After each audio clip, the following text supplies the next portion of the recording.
எல்லோருக்கும் வணக்கம். Krishna Geetha wisdom YouTube சேனலுக்கு உங்க எல்லோரையும் அன்போடு வரவேற்கிறேன். நீங்க என்னைக்காவது யோசிச்சு பார்த்திருக்கீங்களா, இந்த உலகத்துல உங்களோட உண்மையான மிகச்சிறந்த நண்பன் யாரு? அதே நேரத்துல உங்களுக்கு பின்னாடி நின்னு உங்க முதுகுல கத்திய இறக்குற உங்களுடைய மிகப்பெரிய எதிரி யாரு? யோசிச்சு பாருங்க. ரெண்டுமே வேற யாரும் இல்லைங்க, உங்களுடைய சொந்த மனசுதான். உங்க மனசு நீங்க சொல்ற பேச்ச கேக்குதா, இல்ல உங்க மனசு ஆட்டுவிக்கிற ஆட்டத்துக்கெல்லாம் நீங்க பொம்மை மாதிரி ஆடிக்கிட்டு இருக்கீங்களா? இன்னைக்கு இருக்கிற காலகட்டத்துல வெறும் 5 நிமிஷம் ஒரே இடத்துல கண்ணை மூடி உட்கார்ந்து தியானம் பண்ண முடியாத அளவுக்கு நம்ம மனசு அலைபாஞ்சிக்கிட்டு இருக்கு. ஆனா 5000 வருஷத்துக்கு முன்னாடியே குருக்ஷேத்திர போர்க்களத்துல நின்னு இந்த உலகத்தோட மிகச்சிறந்த சைக்காலஜிஸ்டான ஸ்ரீகிருஷ்ணர் இந்த மாதிரி அலைபாயிர மனச எப்படி விரல் நுனியில வச்சு கட்டுப்படுத்துறதுன்னு ஒரு ரகசிய ஃபார்முலாவை சொல்லி கொடுத்திருக்காரு. அந்த ஃபார்முலாவை இன்னைக்கு நீங்க தெளிவா புரிஞ்சுக்கிட்டீங்கன்னா உங்க வாழ்க்கை முழுக்க முழுக்க உங்க கண்ட்ரோலுக்கு வந்துடும். இன்னைக்கு டிஜிட்டல் யுகத்துல வாழற நம்ம எல்லாருக்குமே இருக்கிற ஒரே பெரிய நோய் என்ன தெரியுமா? ஓவர் திங்கிங், அப்புறம் கவனச்சிதறல். சோஷியல் மீடியா ரீல்ஸ், ஷார்ட்ஸ்ன்னு மூழ்கி போன நம்ம மூளை எவ்வளவு தூரம் பாழாகி போச்சுன்னா, காதல்லையோ வேலையிலோ அல்லது படிப்புலையோ ஒரு சின்ன தோல்வி வந்தா கூட போதும், மனசு உடனே மன அழுத்தத்துல போய் விழுந்துடுது. கண்ணை மூடி உட்கார்ந்தா பழச நினைச்சு பயம், நாளைக்கு என்ன நடக்குமோன்னு தேவையில்லாத கவலை, இப்படி மனசு நம்மள ஆளத் தொடங்கும் போது வாழ்க்கையே ஒரு நரகமா மாறிடுது. பகவத்கீதையோட 6வது அத்தியாயத்துல அர்ஜுனன் கிருஷ்ணர் கிட்ட ஒரு பிராக்டிக்கலான கேள்வியை கேட்கிறான். கிருஷ்ணா, வேகமா வீசுற காத்த கைக்குள்ள பிடிக்கிறது எவ்வளவு கஷ்டமோ அவ்வளவு கஷ்டமா இருக்கு எனக்கு இந்த மனசை கட்டுப்படுத்துறது, இதுக்கு என்னதான் வழி அப்படின்னு கதறி கேட்கிறான். அப்போ அகில உலகத்தையும் காக்கிற அந்த கிருஷ்ணர் புன்னகைச்சிக்கிட்டே ஒரு அற்புதமான வழியை சொல்றாரு. அந்த ரகசியத்தை பார்க்கறதுக்கு முன்னாடி ஒரு சின்ன கதையை கேளுங்க. ஒரு நாள் கிருஷ்ணரும் அர்ஜுனனும் காட்டு வழியா நடந்து போயிட்டு இருக்காங்க. அப்போ அர்ஜுனன் கேக்குறான், சுவாமி, இந்த மனசு எப்பவும் ஏதாவது ஒரு ஆசைக்கு பின்னாடி ஓடிக்கிட்டே இருக்கே, இதை எப்படிதான் நிறுத்துறது அப்படின்னு. கிருஷ்ணர் தூரத்துல ஒரு மரத்துல கட்டப்பட்டிருந்த ஒரு பெரிய மத யானையை காட்டுறாரு. அந்த யானை மரத்தையே பிடுங்கி எறிகிற மாதிரி சங்கிலியை இழுத்துக்கிட்டு ரொம்ப கொடூரமா போராடிக்கிட்டு இருக்கு. ஆனா பக்கத்துல நிக்கிற பாகன் ஒரு சின்ன அங்குசத்தை வச்சுக்கிட்டு அந்த யானையை ரொம்ப சுலபமா கட்டுப்படுத்துறான். கிருஷ்ணர் அர்ஜுனனை பார்த்து சொல்றாரு, அர்ஜுனா, இந்த மத யானை தான் மனுஷனோட மனசு, இதை சும்மா கட்டவழுத்து விட்டா மொத்த காட்டையும் அழிச்சிடும், அதாவது உன் வாழ்க்கையே பாழாக்கிடும். ஆனா அந்த பாகன் அந்த யானையை அடக்கிறதுக்கு பல வருஷம் உழைச்சிருக்கான், அதுக்கு தினமும் பயிற்சி கொடுத்துட்டே இருந்திருக்கான். உன் மனசை நீ அடக்கணும்னாலும் உனக்கும் அந்த மாதிரி ஒரு அங்குசமும் தொடர்ச்சியான பயிற்சியும் கண்டிப்பா தேவை. கிருஷ்ணர் முதலிலும் மிக முக்கியமாகவும் சொல்ற அந்த ஃபார்முலா பேரு தான் அபியாசம், அதாவது தொடர் பயிற்சி. மனசுங்கிறது பிறவியிலேயே அலைப்பாயிர குணம் கொண்டதுதான். அதை ஒரே நாள்லையோ இல்ல லேசான முயற்சியிலேயோ கட்டி போட முடியாதுங்கிறத கிருஷ்ணர் முதல்ல ஒத்துக்கிறாரு. எப்படி ஒரு ஸ்போர்ட்ஸ்மேன் ஒலிம்பிக்ஸ்ல தங்கம் ஜெயிக்கிறதுக்கு தினமும் மைதானத்துல வியர்வை சிந்தி பயிற்சி எடுக்கிறானோ, அதே மாதிரி நம்ம மனசுக்கும் தினமும் ஒரே விஷயத்துல கவனத்தை நிறுத்துற பயிற்சியை கொடுத்தாகணும். ஆரம்பத்துல மனசு ரொம்பவே எதிர்ப்பு தெரிவிக்கும், துள்ளி குதிக்கும். ஆனா தொடர் பயிற்சிக்கு முன்னாடி அதை அடங்கித்தான் ஆகணும். நீங்க வேலை செய்யும் போதோ இல்ல படிக்கும் போதோ உங்க மனசு பழைய நினைவுகளுக்கோ இல்ல நாளைக்கு என்ன நடக்குமோங்கிற கவலைக்கு ஓடுச்சுன்னா உடனே உஷாராகுங்க. மனசு விலகி ஓடும் போதெல்லாம் கோபப்படாம அன்பா அதை மெதுவா இழுத்துட்டு வந்து நீங்க இப்போ என்ன வேலை செஞ்சுக்கிட்டு இருக்கீங்களோ அது மேல மட்டுமே நிலை நிறுத்துங்க. இதத்தான் கீதையில அபியாச யோகம்னு சொல்றாங்க. இது உங்க மூளையில இருக்கிற நியூரான்களை திரும்பவும் ரீப்ரோகிராம் பண்ற ஒரு சக்தி வாய்ந்த முறை. நீங்க எவ்வளவு தூரம் பயிற்சி எடுக்கிறீங்களோ அவ்வளவு தூரம் உங்க மூளையில புது சிந்தனை அமைப்புகள் உருவாகும். தினமும் வெறும் 10லிருந்து 15 நிமிஷம் எந்த மொபைல் போனோ இன்டர்நெட் இடையூறும் இல்லாம ஒரே ஒரு வேலையில மட்டும் கவனத்தை குவிச்சு பழகுங்க. ஆரம்பத்துல இது ரொம்ப கஷ்டமாவும் கடுப்பாவும் இருக்கலாம். ஆனா நாட்கள் ஆக ஆக உங்க மூளை உங்க பேச்சை கேட்க ஆரம்பிக்கும். யோசிச்சு பாருங்க, உங்க மனசுங்கிறது ஒரு காட்டு மிருகம். அதை அன்பாலையும் கண்டிப்பான சுய கட்டுப்பாடாலையும் அடக்கிற முழு பொறுப்பும் உங்ககிட்ட மட்டும்தான் இருக்கு. இந்த அபியாசத்தை நீங்க செய்ய ஆரம்பிச்சா அடுத்த கட்டமா கிருஷ்ணர் சொல்ற அந்த வைராகியம் உங்களுக்கு சாத்தியமாகும். அது என்ன வைராகியம், அது எப்படி நம்ம மனசை ஓவர் திங்கிங்ல இருந்து காப்பாத்தும், அதை பத்தி அடுத்த பகுதியில ரொம்ப ஆழமா பார்ப்போம். உங்களுக்கு நான் ஒரு கேள்வி கேட்கிறேன். நீங்க உண்மையிலேயே மன அமைதியோட சந்தோஷமா இருக்கீங்களா? இல்ல வெளியில சிரிக்கிற மாதிரி நடிச்சுக்கிட்டு உள்ளுக்குள்ள யாரோ ஒருத்தரோட வார்த்தைக்காகவோ சோஷியல் மீடியாவில் வர்ற ஒரு லைக்ஸ் கமெண்ட்ஸுக்காகவோ ஏங்கிக்கிட்டு இருக்கீங்களா? கொஞ்சம் யோசிச்சு பாருங்க. நம்மள பல பேர் என்ன நினைக்கிறோம்னா, வைராக்கியம் அப்படின்னா சம்சாரம், குடும்பம், சொத்து எல்லாத்தையும் தூக்கி எறிஞ்சிட்டு இமாலயத்துக்கு ஓடி போய் காவி துணி கட்டிக்கிறதுன்னு தப்பா நினைச்சுக்கிட்டு இருக்கோம். ஆனா கிருஷ்ணர் சொல்ற வைராக்கியம் அது கிடையவே கிடையாதுங்க. கிருஷ்ணர் சொல்ற வைராக்கியம் என்ன தெரியுமா? வாழ்க்கையில இருக்கிற எல்லா சுகங்களையும் அனுபவி, ஆனா எதன் மேலையும் அளவுக்கு அதிகமா பற்று வச்சு அடிமையாகிடாத. இதுதான் உண்மையான வைராக்கியம். இன்னைக்கு இந்த நவீன உலகத்துல மனுஷங்க அனுபவிக்கிற 90% மன அழுத்தத்துக்கும் இந்த ஓவர் திங்கிங்கும் மூல காரணமே என்ன தெரியுமா? மனிதர்கள் மேலையும் பொருட்கள் மேலையும் சூழ்நிலைகள் மேலையும் நாம வச்சிருக்க அளவுக்கு அதிகமான எதிர்பார்ப்புகளும் பற்றும் தான். எப்போ நாம ஒரு வெளிப்பொருளுக்கோ இல்ல மத்தவங்க பேசுற பாராட்டு வார்த்தைகளுக்கோ அதிக முக்கியத்துவம் கொடுக்கறோமோ அப்பவே நம்ம மனசு அறியாமலேயே அந்த பொருளுக்கோ இல்ல அந்த நபருக்கோ அடிமையாகிடுது. உதாரணத்துக்கு, சோஷியல் மீடியாவில் நீங்க ஒரு போட்டோ போடுறீங்க, நீங்க எதிர்பார்த்த அளவுக்கு அதுக்கு லைக்ஸ் வரல, இல்ல யாரோ ஒருத்தர் கீழே தவறா ஒரு கமெண்ட் பண்ணிடுறாரு. உடனே உங்க மனசு என்ன ஆகுது? பதறுது, சோர்ந்து போகுது. அன்னைக்கு முழுக்க அந்த ஒரே விஷயத்தை நினைச்சு ஓவர் திங்கிங் பண்ணி உங்க அமைதியை நீங்களே கெடுத்துக்கிறீங்க. கிருஷ்ணர் ரொம்ப அழகா சொல்றாரு, இந்த வெளி உலகத்துல நீ பார்க்கிற எல்லா சுகபோகங்களும் சந்தோஷங்களும் தற்காலிகமானது, மாறக்கூடியது.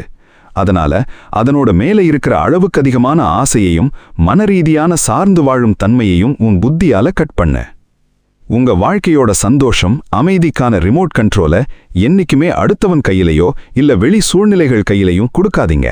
வாழ்க்கையில வர்ற எல்லா வசதிகளையும் காதலையும் அன்பையும் மனசார அனுபவிங்க. ஆனா அதே நேரம் ஒருவேளை நாளைக்கு இது எதுவும் இல்லாம போனா கூட என்னால உள்ளுக்குள்ள அதே நிம்மதியோட இருக்க முடியுங்கிற ஒரு அசாத்திய மன வலிமையை வளர்த்துக்கோங்க. இந்த வைராக்கியம்ங்கிற குணம் உங்ககிட்ட வந்துட்டா வெளியே என்ன பெரிய புயல் அடிச்சாலும் உங்க மனசுக்குள்ள ஒரு சின்ன அலை கூட எழும்பாது. ஒரு மாபெரும் அமைதியும் நிலைத்தன்மையும் உங்களுக்குள்ள உருவாகும்.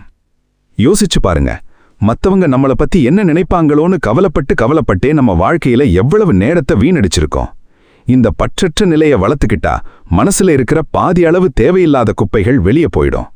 ஆனா இந்த வைராக்கியத்தை நம்ம மனசுக்குள்ள கொண்டு வரணும்னா முதல்ல நம்ம மனசுக்குள்ள என்னென்ன எண்ணங்கள் ஓடிக்கிட்டு இருக்குன்னு நாம பார்க்கணும்ல. நம்ம மனசை நாமளே உற்று நோக்கிற அந்த ஆத்மாவலோகனம்ங்கிற 3வது ரகசியத்தை பத்தி அடுத்த பகுதியில ரொம்ப தெளிவா பார்ப்போம். உங்ககிட்ட ஒரு கேள்வி கேட்கிறேன். இன்னைக்கு காலையிலிருந்து இப்போ இந்த நிமிஷம் வரைக்கும் உங்க மனசுக்குள்ள எத்தனை ஆயிரம் எண்ணங்கள் ஓடி இருக்கும்னு என்னைக்காவது கவனிச்சு பார்த்திருக்கீங்களா? இல்ல மனசு போன போக்குல நீங்களும் பின்னாடியே ஓடிக்கிட்டு இருந்தீங்களா? கொஞ்சம் யோசிச்சு பாருங்க. நம்மள பல பேரு வெளியில நடக்கிற ஒவ்வொரு விஷயத்தையும் ரொம்ப தீவிரமா ஆராய்ச்சி பண்றோம். பக்கத்து வீட்டுக்காரன் என்ன பண்றான், ஆபீஸ்ல மேனேஜர் என்ன சொன்னாரு, சோஷியல் மீடியாவில் யார் என்ன ட்ரெண்ட் பண்றான்னு உலகத்துல இருக்கிற எல்லா விஷயத்தையும் அனலைஸ் பண்றோம். ஆனா தினமும் நம்ம சொந்த மனசுக்குள்ள எத்தனை நெகட்டிவான எண்ணங்கள் ஓடுது, எவ்வளவு பயமும் கோபமும் ஊறிக்கிட்டு இருக்குன்னு ஒரு தடவையாவது உள்ள எட்டி பார்த்திருக்கோமா? கண்டிப்பா இல்ல. கிருஷ்ணர் மகாபாரத போர்க்களத்துல அர்ஜுனன் கிட்ட முதல்ல செய்ய சொன்னதே இந்த சுய பரிசீலனையத்தான். போர்க்களத்துல சுத்தி நிக்கிற எதிரிகளை பார்க்கறதுக்கு முன்னாடி உனக்குள்ள இருக்கிற பயத்தையும் பலவீனத்தையும் முதல்ல நீ கவனி அப்படின்னு கிருஷ்ணர் வழிகாட்டினாரு. நம்ம மனசை நாம கட்டுப்படுத்தணும்னா முதல்ல ஒரு 3rd பர்சன், அதாவது ஒரு 3ஆம் மனிதனா நின்னு நம்ம எண்ணங்களை நாம வேடிக்கை பார்க்க பழகணும். உங்க மனசுல ஒரு கோபம் வருதுன்னா உடனே கத்தி கூச்சல் போட்டு ரியாக்ட் பண்ணாம, இரு, எனக்கு ஏன் இப்போ இவ்வளவு கோபம் வருது, நான் ஏன் எதிர்காலத்தை பத்தி நினைச்சு இவ்வளவு தேவையே இல்லாம பயப்படுறேன் அப்படின்னு உங்களை நீங்களே கேள்வி கேளுங்க. எப்போ நீங்க உங்க எண்ணங்களோட சண்டை போடாம வெறுமினே ஒரு சாட்சியா நின்னு அதை கவனிக்க ஆரம்பிக்கிறீங்களோ அப்பவே அந்த நெகட்டிவ் எண்ணங்கள் எல்லாமே மெல்ல மெல்ல குறைய ஆரம்பிக்கும். காத்துல கற்பூரம் கரையிற மாதிரி அந்த நெகட்டிவ் எண்ணங்கள் எல்லாமே மெல்ல மெல்ல காணாமல் போயிடும். வாழ்க்கையில உங்களுக்கு கடுமையான கோபமோ ஏமாற்றமோ இல்ல பதற்றமோ வரும்போது உடனே உணர்ச்சி வசப்பட்டு கத்தாதீங்க. ஒரு நிமிஷம் அமைதியா நின்னு கிருஷ்ணரோட இந்த சுய பரிசீலனை ஃபார்முலாவை நினைச்சு பாருங்க. உங்க மனசுக்குள்ள இருக்கிற அந்த உணர்ச்சிய தூரத்துல இருந்து பாருங்க. உங்க மனசுக்குள்ள இருக்கிற அந்த கண்ணாடியே உங்க தப்புகளை திருத்தி உங்களை சரியான பாதைக்கு கூட்டிட்டு போகும். யோசிச்சு பாருங்க. கோபத்துல நாம ஆடுற ஆட்டமும் பேசுற வார்த்தைகளும் அப்புறம் எவ்வளவு பெரிய பின்விளைவை உருவாக்குது. அந்த கணத்துல நாம கவனிக்காம விடுறது தானே அதுக்கு காரணம். இந்த ஆத்மாவலோகனம் நமக்குள்ள வந்துட்டா அடுத்து வர்ற வெற்றி தோல்விகளை நம்மால ரொம்ப சுலபமா எதிர்கொள்ள முடியும். அதுதான் கிருஷ்ணர் சொல்ற அந்த 4வது ரகசியமான சமத்துவம். அந்த சமநிலைய மனசுல எப்படி கொண்டு வர்றதுன்னு அடுத்த பகுதியில ரொம்ப ஆழமா பார்ப்போம். பகவத்கீதையில கிருஷ்ணர் ஒரு பிரம்மாண்டமான வார்த்தையை சொல்றாரு.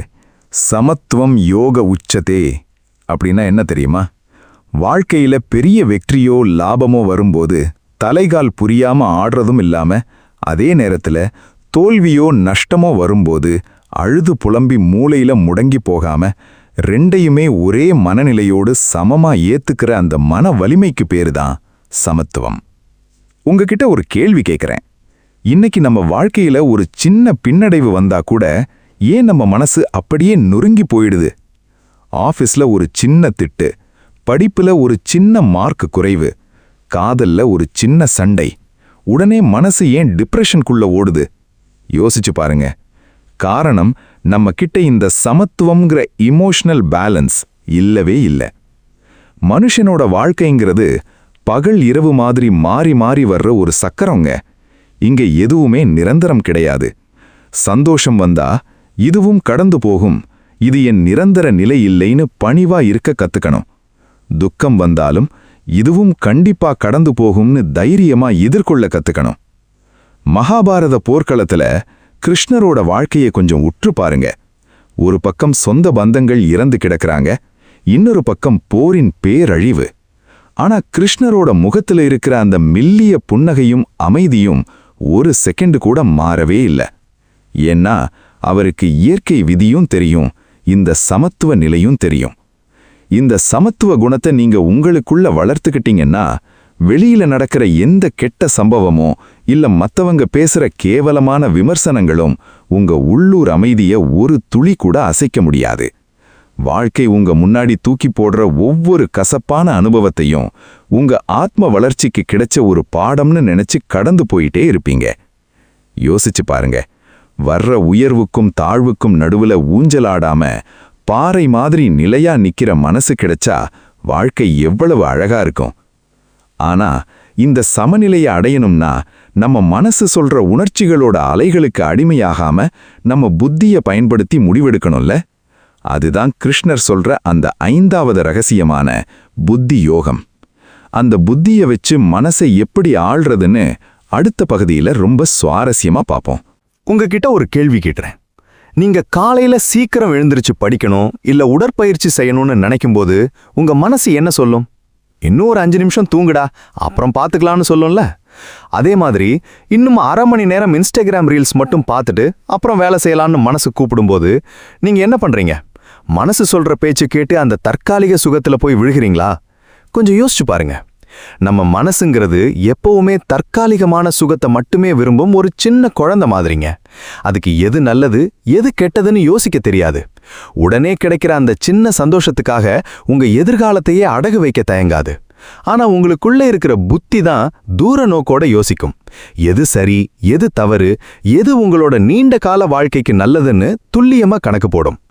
குருக்ஷேத்திர போர்க்களத்துல அர்ஜுனன் கண்ணீர் விட்டு என்னால சொந்த பந்தங்களை எதிர்த்து சண்டை போட முடியாது, நான் போரை விட்டு ஓடி போறேன்னு உணர்ச்சி வசப்பட்டு அழுதப்போ கிருஷ்ணர் அவனோட இமோஷனல் பலவீனத்தை அப்படியே தூக்கி எறிய சொல்றாரு. அர்ஜுனா, உன் மனசு சொல்ற கண்ணீரையும் உணர்ச்சிகளையும் ஒதுக்கி வை. உன் புத்தியோட வெளிச்சத்துல எது தர்மமோ எது உன் கடமையோ அதை தைரியமா செய்யன்னு வழிகாட்டுறாரு. எப்போ உங்க மனசு சோம்பேறித்தனத்தையோ தவறான ஆசைகளையோ தூண்டுதோ அப்போ உங்க புத்தி விழிச்சுக்கணும்.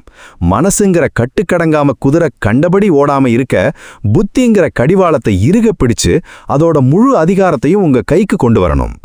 மனச புத்தியோட கண்டிப்பான கட்டுப்பாட்டுல வைக்கிறதுக்கு பேருதான் கீதையில சொல்லப்பட்ட புத்தி யோகம்.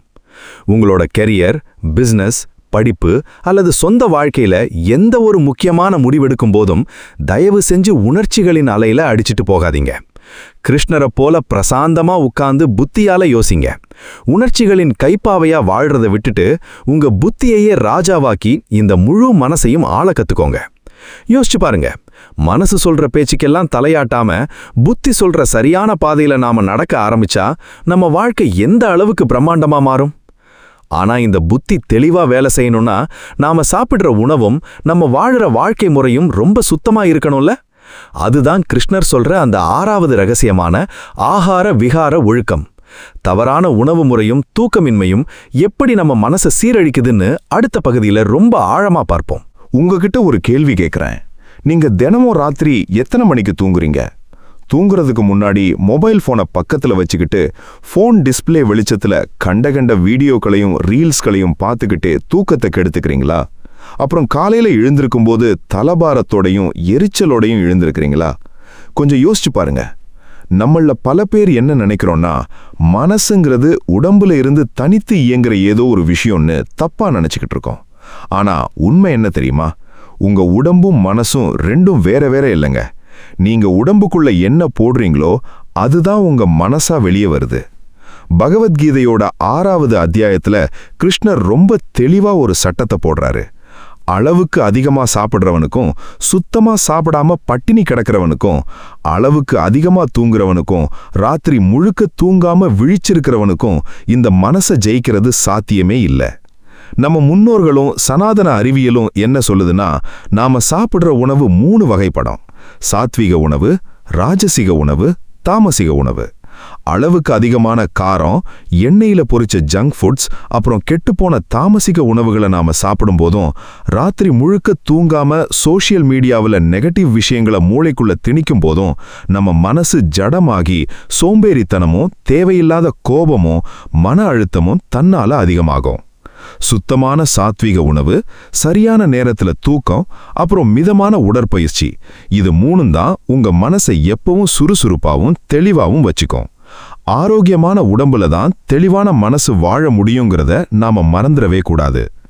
இன்னையிலிருந்து ஒரு திடமான முடிவெடுங்க. ராத்திரி தூங்குறதுக்கு 1 மணி நேரத்துக்கு முன்னாடி மொபைல் போனை தூக்கி தூர வைங்க.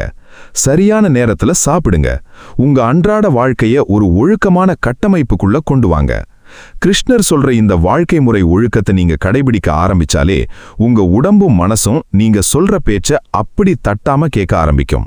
யோசிச்சு பாருங்க, உடம்பும் மூளையும் சுறுசுறுப்பா ஆரோக்கியமா இருந்தா ஓவர் திங்கிங் வர்றதுக்கு அங்க இடமே இருக்காதே. ஆனா இந்த ஒழுக்கம் இருந்தா கூட திடீர்னு வர்ற காமமும் கோபமும் நம்ம மனசை ஒரே செகண்ட்ல தூக்கி அடிச்சிடுமே.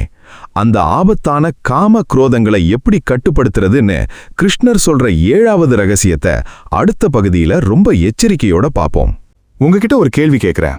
நீங்க என்னைக்காவது ஒரே ஒரு நிமிஷம் வந்த ஆத்திரத்துல அநியாயத்துக்கு வார்த்தைகளை கொட்டி அதுக்கப்புறம் ஆயுசுக்கும் நினைச்சு வருத்தப்பட்டிருக்கீங்களா? ஐயோ, அன்னைக்கு மட்டும் நான் அப்படி பேசியிருக்க கூடாது, என் வாழ்க்கையே மாறி இருக்கும்னு தோணியிருக்கா? கொஞ்சம் யோசிச்சு பாருங்க.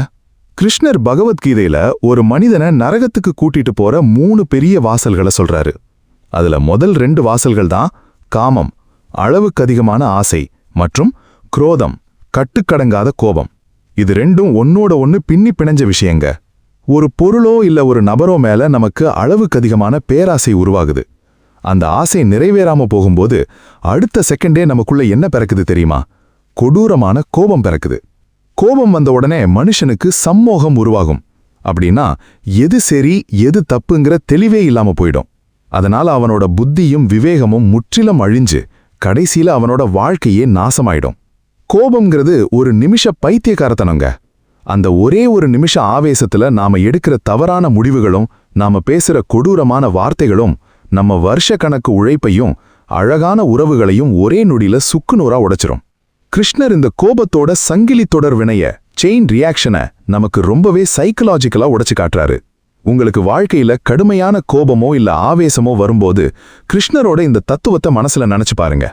ஒரே ஒரு சின்ன கோப அலை உங்க முழு ஆளுமையையுமே அழிச்சிடும்னு புரிஞ்சுக்கிட்டா நீங்க உடனே மௌனமாகிடுவீங்க. எப்போ நீங்க கோபத்தோட உச்சக்கட்டத்துல உடனடியா வார்த்தைகளால ரியாக்ட் பண்றதை நிறுத்துறீங்களோ அப்பவே அந்த கோபம் காத்துல கரைய ஆரம்பிச்சு மனசு உங்க கண்ட்ரோலுக்கு திரும்ப வந்துடும். யோசிச்சு பாருங்க, வர்ற கோபத்தையும் அடங்காத ஆசையையும் கவனிச்சு அமைதியா கடக்க ஆரம்பிச்சா நம்ம வாழ்க்கையில எவ்வளவோ பிரச்சனைகளை நாம வராமலேயே தடுத்துடலாம்ல. ஆனா இந்த கோபத்தையும் பேராசையையும் தாண்டி எதிர்காலத்தை பத்தி நினைச்சு ஓவர் திங்கிங் பண்ற நம்ம மனசை எப்படி நிறுத்துறது? அதுக்கு தான் கிருஷ்ணர் உலகத்திலேயே தலை சிறந்த மைண்ட் கண்ட்ரோல் டூலான கர்மா தத்துவத்தை சொல்றாரு. அந்த 8வது ரகசியத்தை அடுத்த பகுதியில ரொம்ப ஆழமா பார்ப்போம். உங்ககிட்ட ஒரு கேள்வி கேட்குறேன். நீங்க இப்போ இந்த வீடியோவை பார்த்துக்கிட்டு இருக்கும்போது கூட உங்க மனசுக்குள்ள நாளைக்கு ஆஃபீஸ்ல என்ன ஆகுமோ, அடுத்த மாசம் கடன் கட்டுவேனா, இல்ல பழையபடி அந்த ஆள் என்னை ஏமாத்திடுவானோன்னு எதையாவது நினைச்சு பதறிக்கிட்டு இருக்கீங்களா? கொஞ்சம் யோசிச்சு பாருங்க. நம்ம மனசு எப்பவுமே 2 இடத்துல மட்டும்தான் வாழுங்க. ஒன்னு முடிஞ்சு போன கடந்த காலம், பாஸ்ட்.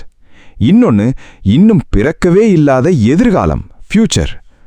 கடந்த காலத்துல நடந்த தவறுகளை நினைச்சு சுய பரிதாபத்துல கவலைப்படுறதும், இல்ல எதிர்காலத்துல என்ன நடக்குமோன்னு தேவையில்லாத பயத்துல ஓவர் திங்கிங் பண்றதும் தான் நம்ம மன அழுத்தத்துக்கு 100% காரணம்.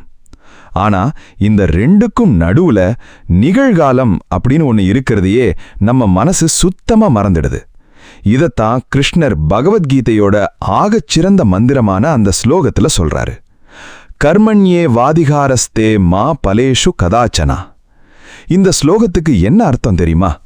உனக்கு அதிகாரம் இருக்கிறது நீ செய்யற கடமையில மட்டும்தான்.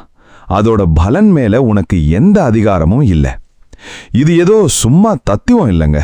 உலகத்திலேயே மிக நவீனமான ஒரு மைண்ட் கண்ட்ரோல் ஃபார்முலா. நீங்க ஒரு பரீட்சைக்கு படிக்கிறீங்கன்னாலோ, இல்ல பிசினஸ்ல ஒரு புது வேலை செய்றீங்கன்னாலோ, நான் ஜெயிப்பேனா மாட்டேனாங்கிற எதிர்கால பலனை பத்தி நினைச்சு பயந்தீங்கன்னா கையில இருக்கிற வேலையில கவனம் சிதறிடும். கிருஷ்ணர் சொல்றாரு, எதிர்காலத்தோட ரிசல்ட்டை பத்தி யோசிச்சு உன் எனர்ஜியை வீணடிக்காத. உன் முழு கவனத்தையும் உழைப்பையும் இப்போ உன் கையில இருக்கிற இந்த கணத்துல மட்டும் செலுத்து. நீங்க நிகழ்காலத்துல வாழ ஆரம்பிச்சிட்டீங்கனாலே உங்க மனசுல இருக்கிற 90% பயமும் ஓவர் திங்கிங்கும் ஒரே செகண்ட்ல காணாம போயிடும். எதிர்காலத்தை பத்திய கவலைய கிருஷ்ணர் பாதத்துல தூக்கி போட்டுட்டு இப்போ இந்த நிமிஷம் நீங்க செய்ய வேண்டிய வேலைய உண்மையான அர்ப்பணிப்போட செய்ய ஆரம்பிங்க. யோசிச்சு பாருங்க. நாளைக்கு என்ன நடக்குமோங்கிற கவலையை விட்டுட்டு இன்னைக்கு இந்த கணத்தை முழுமையா வாழ ஆரம்பிச்சா மனசுல எவ்வளவு பெரிய பாரம் இறங்கும். ஆனா நிகழ்காலத்துல வாழணும்னா மனசுக்குள்ள ஒரு அசைக்க முடியாத தன்னம்பிக்கையும் நேர்மறை எண்ணங்களும் வேணும்ல. அதுதான் கிருஷ்ணர் சொல்ற அந்த 9வது ரகசியமான சங்கல்ப சக்தி. அந்த நேர்மறை விதைகளை மனசுல எப்படி விதைக்கிறதுன்னு அடுத்த பகுதியில ரொம்ப சுவாரஸ்யமா பார்ப்போம்.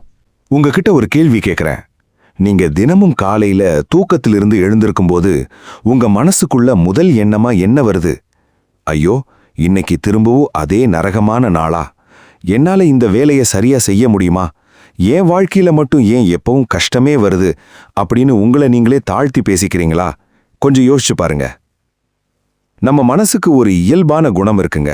அது எப்பவுமே நெகட்டிவான விஷயங்களை நோக்கி ரொம்ப வேகமா ஈர்க்கப்படும். ஒரு நல்ல விஷயத்தை நம்புறதை விட ஒரு கெட்ட விஷயத்தை நினைச்சு பயப்படுறதுக்கு தான் நம்ம மூளை முதல்ல ஓடும். ஆனா பகவத்கீதையில கிருஷ்ணர் ரொம்ப தெளிவா ஒரு பிரம்மாண்டமான உண்மையை சொல்றாரு. மனிதன் என்பவன் அவனுடைய எண்ணங்களின் பிரதிபலிப்பே. அவன் எதை ஆழமாக நம்புகிறானோ அதுவாகவே ஆகிறான். உங்க மனசுக்கு நீங்க தினமும் என்ன மாதிரியான உணவை எண்ணங்களா கொடுக்கறீங்களோ அதுதான் உங்க வாழ்க்கையா மாறப்போகுது. என்னால முடியாது, நான் ஒரு தோற்போன ஆளுன்னு நீங்களே உங்களுக்குள்ள சுய அபநம்பிக்கையை விதைச்சுக்கிட்டா உங்க மனசு உள்ளுக்குள்ளே இருந்தே உங்களை பலவீனமாக்கிடும். குருக்ஷேத்திர போர்க்களத்துல அர்ஜுனன் கையில வில் இருந்தும் தேரில் கிருஷ்ணர் இருந்தும் அவனால சண்டை போட முடியல. ஏன்னா அவனோட மனசுக்குள்ள என்னால முடியாதுங்கிற நெகட்டிவ் எண்ணமும் தாழ்வு மனப்பான்மையும் ஊறி போயிருந்தது. கிருஷ்ணர் பகவத்கீதை மூலமா அவனுக்குள்ள இருந்த அந்த எதிர்மறை எண்ணங்களை அடியோடு அறுத்து எறிஞ்சு ஒரு திவ்யமான ஆத்ம நம்பிக்கையையும் சங்கல்ப சக்தியையும் விதைக்கிறாரு. சங்கல்ப சக்திங்கிறது வேறெதும் இல்லைங்க. ஒரு காரியத்தை செய்யறதுக்கு முன்னாடி உங்க மனசுக்குள்ள நீங்க வைக்கிற ஆழமான அசைக்க முடியாத நேர்மறை தீர்மானம். இன்னையிலிருந்து தினமும் காலையில கண் விழிச்ச உடனே மனசுக்குள்ள ஒரு ஆழ்ந்த சங்கல்பத்தை எடுங்க. இன்னைக்கு நாள் எனக்கு அற்புதமா இருக்க போகுது. என் இலக்குகளை அடைய தேவையான அத்தனை திறமையும் சக்தியும் எனக்குள்ள இருக்கு.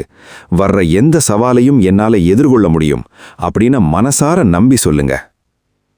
எப்போ நீங்க உங்க மனசுக்கு தைரியத்தையும் நேர்மறையான எண்ணங்களையும் இன்புட்டா கொடுக்க ஆரம்பிக்கிறீங்களோ அப்பவே உங்க பலவீனமான மனசு மலை மாதிரி உறுதியாகும். வெற்றி உங்களை தேடி வர ஆரம்பிக்கும். யோசிச்சு பாருங்க, மனசுக்குள்ள இருக்கிற எதிர்மறை எண்ணங்களை அழிச்சு நேர்மறை விதைகளை விதைச்சா நம்ம வாழ்க்கை எந்த அளவுக்கு பிரகாசமா மாறும். ஆனா இந்த 9 ரகசியங்களையும் தாண்டி மனசுக்குள்ள ஒரு பேரமைதியையும் எல்லையற்ற நிம்மதியையும் தர்ற அந்த 10வது உச்சகட்ட ரகசியம் என்ன தெரியுமா? அதுதான் கிருஷ்ணர் சொல்ற அந்த சரணாகதி.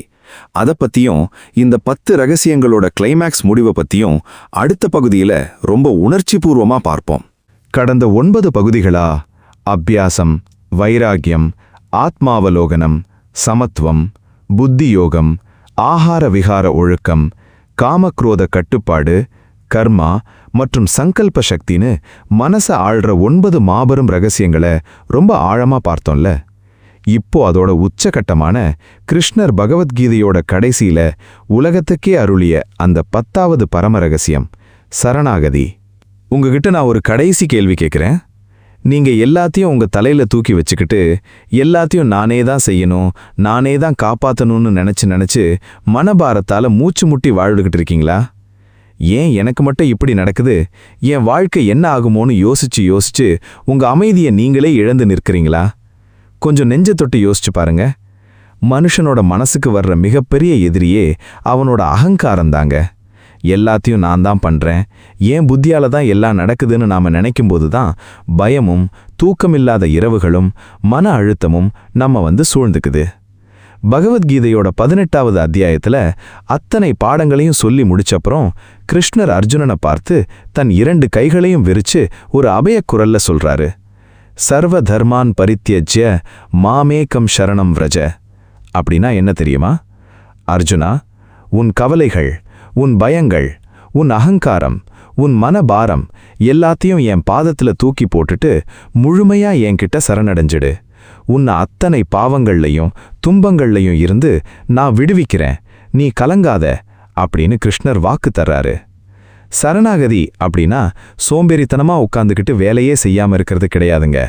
உங்களோட முழு உழைப்பையும் நேர்மையும் கொடுத்து வேலையை செஞ்சு முடிச்சிட்டு அதோட பலனையும் கவலையையும் அந்த பிரபஞ்ச பேராற்றலான ஸ்ரீகிருஷ்ணர் பாதத்துல ஒப்படைச்சிட்டு நிம்மதியா இருக்கிறது தான் உண்மையான சரணாகதி.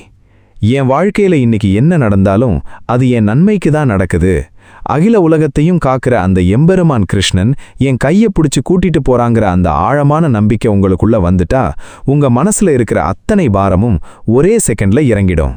எப்போ நமக்குள்ள இருக்கிற அகங்காரம் கரைஞ்சு அந்த இறை சக்தி கிட்ட நாம சரணடைகிறோமோ அப்போ நம்ம அலைபாயிர மனசு எந்த ஒரு அலையும் இல்லாத அமைதியான ஒரு தடாகம் போல அப்படியே சாந்தமாயிடும். நண்பர்களே, ஸ்ரீகிருஷ்ணர் பகவத்கீதையில போதிச்ச இந்த 10 மைண்ட் கண்ட்ரோல் ரகசியங்களும் வெறும் புத்தகத்துல படிக்கிற பாடம் மட்டுமே இல்லைங்க. இது நாம தினமும் நம்ம வாழ்க்கையில கடைபிடிக்க வேண்டிய மிக உயரிய வாழ்க்கை கலை. பயிற்சி, வைராகியம், ஒழுக்கம், அப்புறம் இந்த சரணாகதி, இந்த 10 திவ்ய சூத்திரங்களை நீங்க உண்மையா உங்க வாழ்க்கையில கடைபிடிக்க ஆரம்பிச்சிங்கன்னா உங்க மனசு உங்களுக்கு எதிரியா மாறுறதுக்கு பதிலா உலகத்திலேயே உங்களோட மிகச்சிறந்த நண்பனா மாறும். மனசை ஜெயிச்சவன் இந்த உலகத்தையே ஜெயிப்பான். ஸ்ரீகிருஷ்ணரின் இந்த திவ்யமான ஞானம் உங்க வாழ்க்கையோட பாதையையே மாற்றி அமைக்கட்டும்னு நான் மனசார பிரார்த்திக்கிறேன். உங்க மனசை முழுமையா உங்க கண்ட்ரோலுக்கு கொண்டு வர இன்னையிலிருந்து இந்த 10 ரகசியங்கள்ல எந்த ரகசியத்தை நீங்க முதல்ல கடைபிடிக்க போறீங்கன்னு மறக்காம கீழே கமெண்ட் பண்ணுங்க. வாழ்க்கையோட மிக ஆழமான மனோதத்துவ ரகசியங்கள், பகவத்கீதை பொக்கிஷங்கள் மற்றும் ஆன்மீக கதைகளை தொடர்ந்து கேட்டு உங்க வாழ்க்கையை வளமாக்கிக்க உடனே நம்ம கிருஷ்ணா கீதா விஸ்டம் யூடியூப் சேனலுக்கு சப்ஸ்கிரைப் பண்ணுங்க. இந்த வீடியோ உங்களுக்கு உண்மையிலேயே ஒரு தெளிவையும் புது நம்பிக்கையும் கொடுத்திருந்தா மறக்காம லைக் பண்ணி உங்க அன்பு நண்பர்களுக்கும் குடும்பத்தினருக்கும் ஷேர் பண்ணுங்க. நினைவுல வச்சுக்கோங்க, உங்க எண்ணங்களை மாற்றுங்க, உங்க வாழ்க்கை தானாகவே மாறும். ஜெய் ஸ்ரீ கிருஷ்ணா.